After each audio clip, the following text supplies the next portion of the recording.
A la altura de aquel año de 1816, cuando a la primavera no vino a suplantarle el verano, sino un nuevo invierno, Europa era una extensión de campos cubiertos por los esqueletos de soldados que habían luchado en las guerras napoleónicas, y los buitres abundaban como nunca en los cielos continentales. El pintor William Turner, el mejor paisajista inglés del romanticismo, contemplaba sorprendido los fantásticos atardeceres que la luz del sol poniente producía al atravesar la continua calima gestada por las minúsculas partículas de cristales y aerosoles de sulfatos.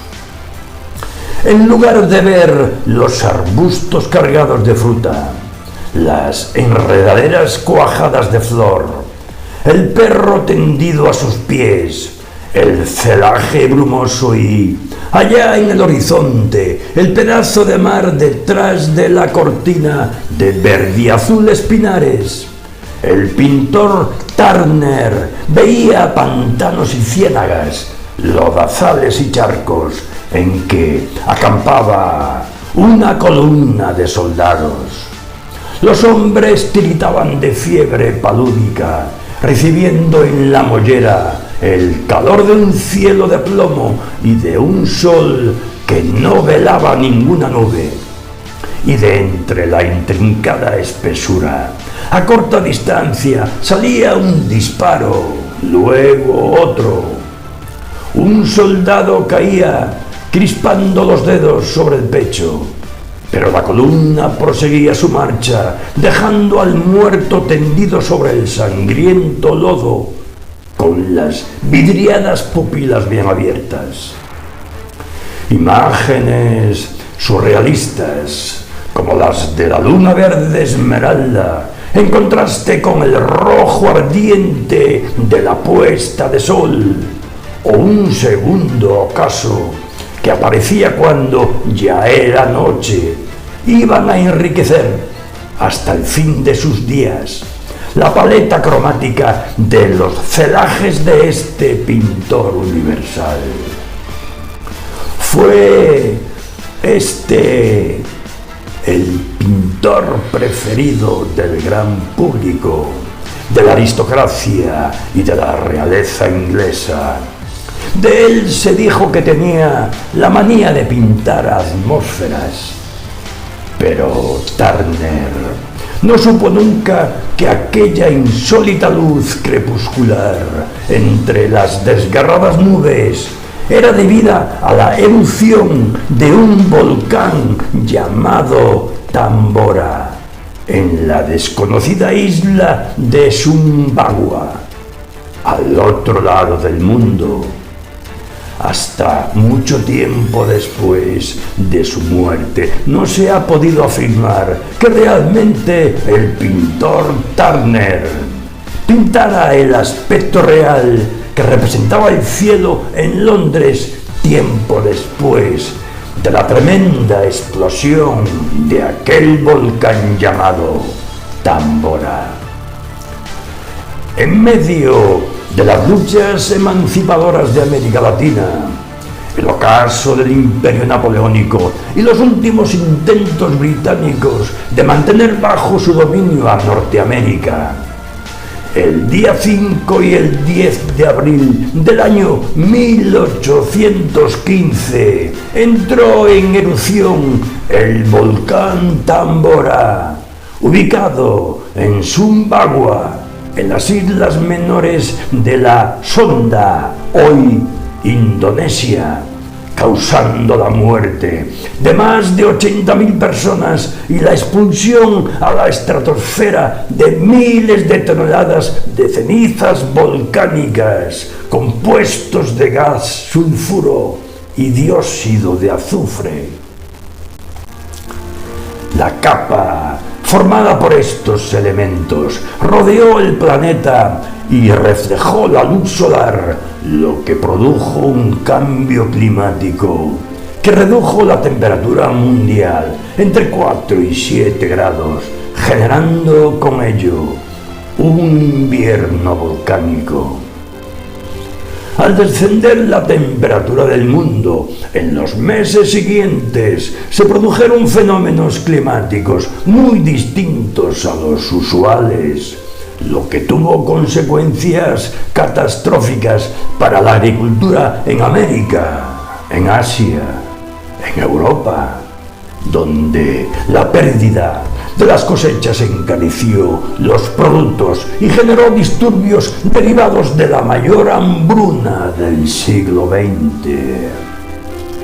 Al mismo tiempo, las tormentas e incluso nevadas produjeron incontables muertos y desplazados en varias regiones del mundo. Fue en estas circunstancias adversas que comenzó el año 1816, paralelo a los espectaculares atardeceres rojos, naranjas y morados que pudieron apreciarse en algunas ciudades de Europa y que el pintor William Turner plasmó en sus famosos óleos.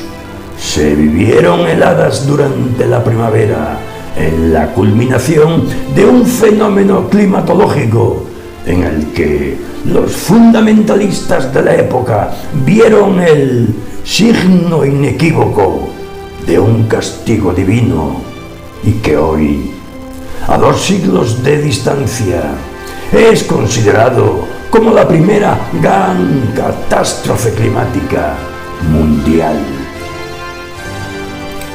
Fue en este contexto que en el mes de mayo de aquel año se reunió un pequeño grupo de poetas cerca del lago Le Mans, también conocido como Lago de Ginebra, para hospedarse en el Hotel d'Angleterre, en Coligny, Suiza. El grupo estaba conformado por Percy Shelley, poeta, Mary Godwin, su amante, y Claire Clairmont, hermanastra de Mary. A los pocos días llegó Lord Byron, acompañado de su médico personal, John Polidori. El propósito de la reunión era convivir y conocerse en un ambiente de tertulia poética y de libre pensamiento. Lord Byron se enteró por un campesino que, en las proximidades del hotel, se encontraba una mansión llamada Villa Diodati, en la que, al parecer, se habían llegado a alojar tiempo atrás Voltaire, Rousseau y el poeta John Milton, y que en esos momentos este palacio se hallaba abandonado. Lord Byron convenció a los demás de trasladarse a Villa Diodati y hospedarse allí. El clima era adverso, frío, tormentoso y oscuro, lo que obligaba al grupo de poetas a permanecer en el interior de la villa y al calor de una generosa chimenea discutieron sobre diversos temas, entre ellos las investigaciones sobre la bioelectrogénesis de Luigi Galvani, quien sostenía la existencia de una corriente eléctrica en el impulso nervioso de los organismos, así como de los experimentos de Erasmus Darwin, quien afirmaba poder revivir anfibios muertos por medio de la conducción eléctrica. Lord Byron, alternando las discusiones con la lectura, llevaba consigo una antología en francés de cuentos alemanes de fantasmas que llevaba por título Fantasmagoriana, tras cuya lectura propuso al grupo que cada uno escribiera una historia de terror para después contarla a los demás y así vencer el aburrimiento. Fue en este punto cuando los monstruos comenzaron a surgir. En nuestros días, la formación que recibe un científico es muy diferente a la de un artista. La razón de este divorcio entre ciencia y arte se debe en gran medida a la ingente cantidad de conocimiento que la ciencia genera. Esta hace necesaria la especialización. Podemos encontrar notables excepciones, individuos que han intentado unir lo mejor de ambos mundos, como Stephen Gould, pero, por lo general, la gente de ciencias y la de letras sigue caminos bien diferenciados. No siempre fue así. Retrocedamos en el tiempo, hasta la época del romanticismo. Por aquel entonces, una persona culta recibía una formación mucho más universal que en la actualidad, y sus horizontes eran más amplios. Los poetas se interesaban por los descubrimientos científicos y cómo estos ampliaban la visión del mundo. A su vez, había científicos que también eran poetas o músicos, tan interesados en alcanzar la gloria por sus versos como por sus aportaciones en astronomía o química. Todos ellos navegaban en el mismo barco, se conocían, se respetaban e incluso trataban la amistad. Solemos asociar el romanticismo al sentimiento y lo consideramos enemigo del frío cientifismo. Sin embargo, hubo una ciencia romántica, pues arte y ciencia compartían objetivos y ambiciones. Este apasionante periodo fue magistralmente retratado, al menos en lo que respecta a Inglaterra, por Richard Holmes en su libro La Edad de los Prodigios, y queda delimitado por dos grandes viajes de descubrimientos, el del capitán Cook en 1768 y el del Beagle con Charles Darwin a bordo en el año 1831. Antes de este intervalo, la ciencia bebía del espíritu de la Ilustración. Después, durante la era victoriana, se fue profesionalizando hasta convertirse en lo que es hoy. Y en la época romántica, la ciencia expuso ante los ojos de los artistas un universo mucho más vasto y misterioso del que cabía imaginar, por el que la mente podía vagar a través de los abismos del espacio y el tiempo. Poetas como Lord Byron, Samuel Coleridge, Robert Southey o Percy Shelley se interesaron mucho por la ciencia y se relacionaron de un modo u otro con científicos de la talla de William Herschel o Humphrey Davy. John Keats, otro notable poeta, fue estudiante de medicina. Esta mezcla de intereses también se daba en el otro bando. Herschel era músico y Davy publicó varias obras de poesía, al igual que Erasmus Darwin, el abuelo de Charles Darwin, un ilustre precedente. También ha de tenerse en cuenta que los científicos románticos creían que era necesario educar al pueblo, hacerlo partícipe de los grandes descubrimientos e invenciones que estaban teniendo lugar. Proliferaron las charlas, conferencias y debates públicos. En ellos predominaba el sentido de la maravilla, puede que mezclado con un cierto temor a lo desconocido, a los nuevos horizontes que se abrían. La ciencia no era algo frío, apartado del común de los mortales. Estaba viva e interesada. Consideremos, por ejemplo, la astronomía.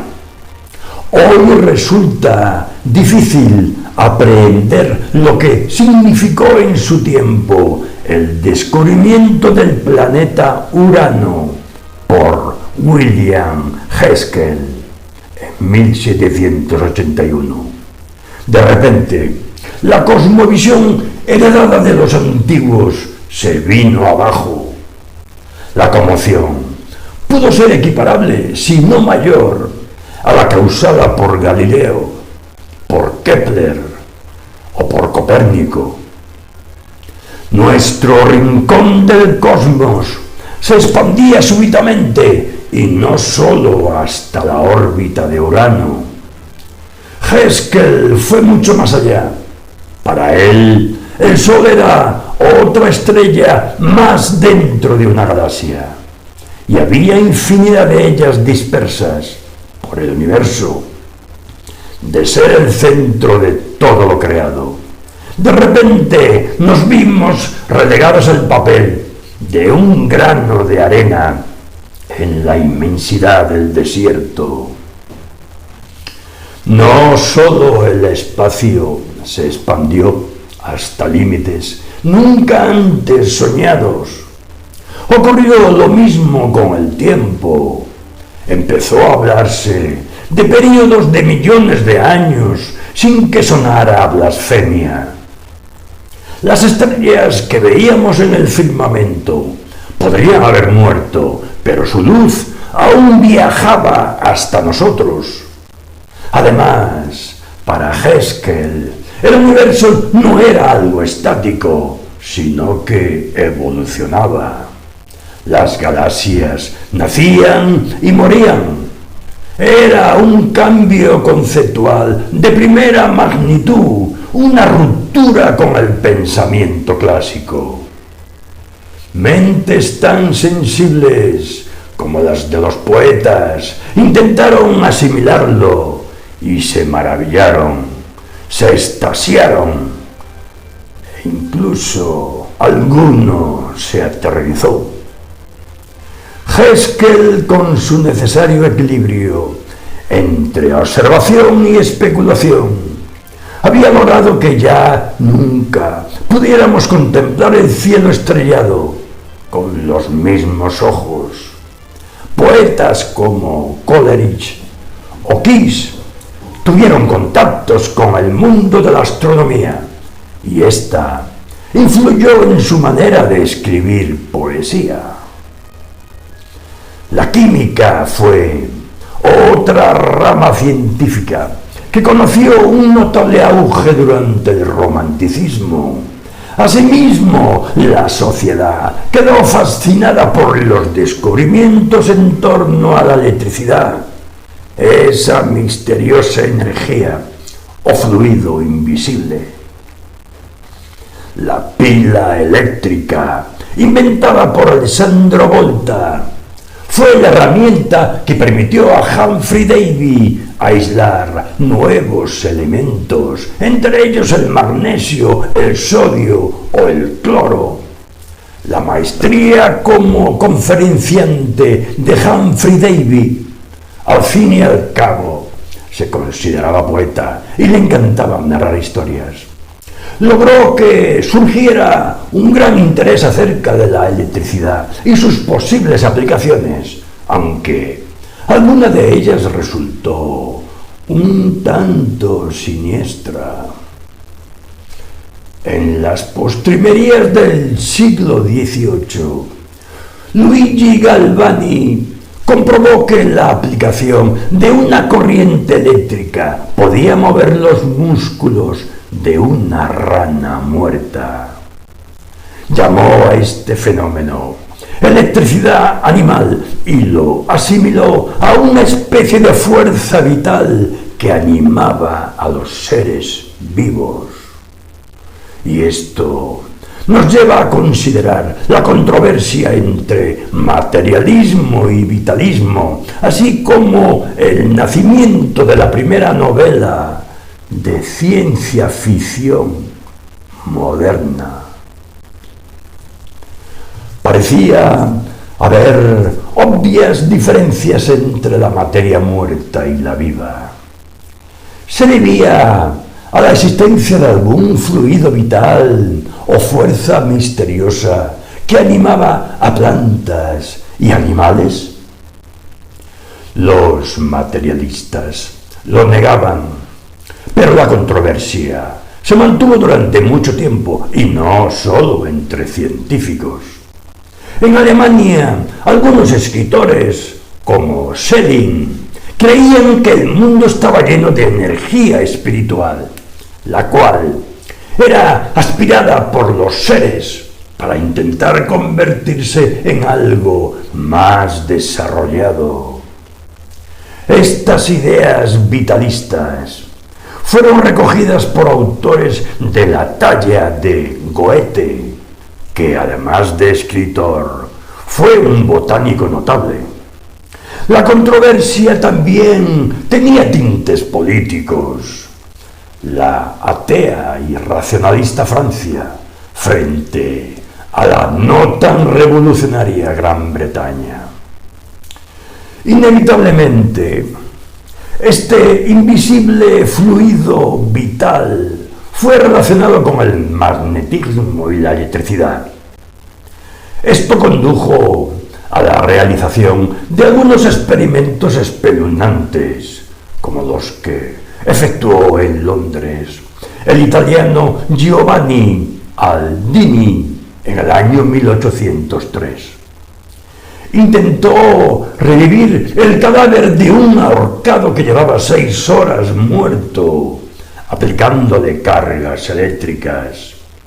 El cuerpo del ahorcado, aunque no resucitó, se agitó bastante. Tuvo que ser digno de verse, sin duda. Aldini prosiguió con más experimentos de este tipo, hasta que las autoridades los prohibieron en el año 1805 y a él lo echaron del país. Por supuesto, el debate llegó hasta los artistas, y no solo por su interés en la ciencia. Muchos de ellos se relacionaban con científicos y médicos. En particular, el poeta Percy Shelley fue muy influenciado por un médico de ideas radicales, William Lawrence, partidario por aquel entonces del materialismo. Este trató al poeta durante 3 años de sus problemas de salud, pero también le inculcó buena parte de sus ideas. Mary Shelley, casada con Percy desde 1816, también estaba interesada en el debate entre materialismo y vitalismo. Conocía los discursos de Humphrey Davy sobre química, las investigaciones de Galvani, de Aldini y otros para intentar revivir cuerpos muertos, las especulaciones de Erasmus Darwin. Incluso antes de su matrimonio, los Shelley ya discutían sobre la creación de vida artificial. en las famosas veladas que compartieron con Lord Byron y el doctor Polidori en Villa Deodati. Todos estos temas se discutieron, como cabía esperar, entre personas cultas de la época. Y entre unas cosas y otras, acabaron por desafiarse a escribir una historia de fantasmas. Y en este punto es cuando los monstruos comienzan a surgir. Hablaremos de ello en el próximo episodio.